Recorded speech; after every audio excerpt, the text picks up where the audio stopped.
Hello and welcome to the Weekly Forex Outlook at XM.com. Next week, dollar traders will be keeping an eye on flash PMI data for clues on the pace of future Fed rate cuts.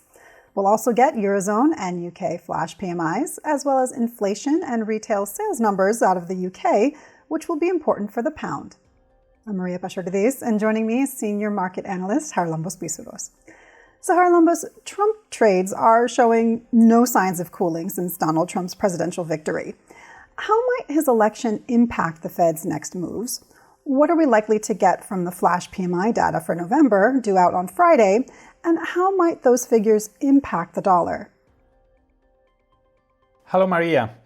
Yes, it seems that the Trump trades are still intact. And just to remember why a strong dollar is part of those trades, let's remind our viewers that it is because Donald Trump has been advocating for massive corporate tax cuts and tariffs on imported goods from around the globe, especially China, measures that are seen by investors as fueling inflation and thereby prompting the Fed to delay future rate cuts.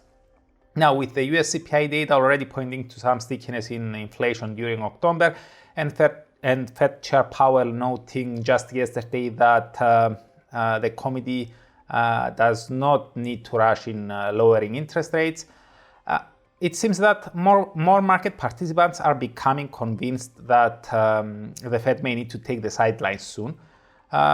Just to let you know, investors are now assigning a decent 37% chance for a pause in December and a stronger 57% probability for a January pause. So the PMIs will be watched for clues as to whether the state of the US economy can indeed allow a slower rate cut pace. And I believe that the prices charged sub-indices may attract special attention, as traders may be eager to find out whether the October stickiness in inflation rolled over into November. Now, if this is the case, the probability for a January pause may increase further, and thereby treasury yields and the US dollar could drift even higher.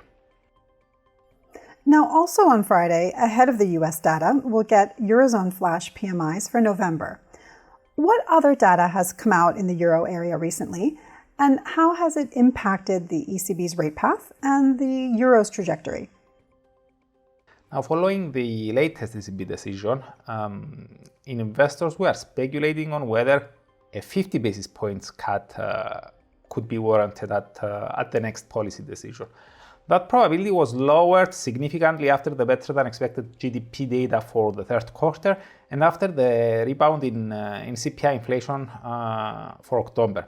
Nonetheless, concerns that higher tariffs by a Trump-led US government could weigh on the euro area economy revived speculation for a bold action by the ECB in December, and thus, even if the PMIs point to some improvement in business activity for November, I believe that concerns about the impact of Trump's policies could remain elevated. Therefore, a potential rebound in the euro on the PMIs is likely to stay limited and short-lived.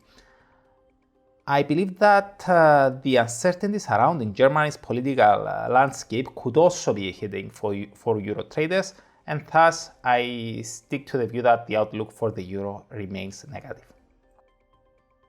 Turning to the UK now, pound traders will eagerly await CPI data for October on Wednesday and retail sales as well as PMI data on Friday. What are we expecting there? The last time they met, Bank of England policymakers cut interest rates by 25 basis points, but signaled they will proceed with caution on the pace of further easing.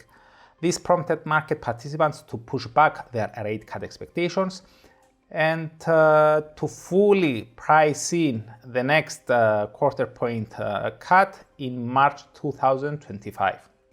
And this is despite the headline CPI rate dropping to 1.7% year on year in September. Perhaps investors have taken into account the still elevated core CPI rate and also the upward inflation revisions of the Bank of England itself. Therefore, if Next week's CPI data indeed show early signs of a rebound in price pressures. Investors could push further back the timing of the next interest rate cut, something that could prove positive for the pound, especially if Friday's retail sales come in on the bright side as well. And finally, is there anything else coming out next week that traders should keep an eye on? Yes, we have the Canadian CPIs on Tuesday and then Japanese inflation numbers on Friday. It will be interesting to see whether they will satisfy expectations of a back-to-back 50 basis points rate cut by the Bank of Canada and higher rates by the Bank of Japan at the turn of the year. Harlambos, thanks so much. This was the Weekly Forex Outlook here at XM.com.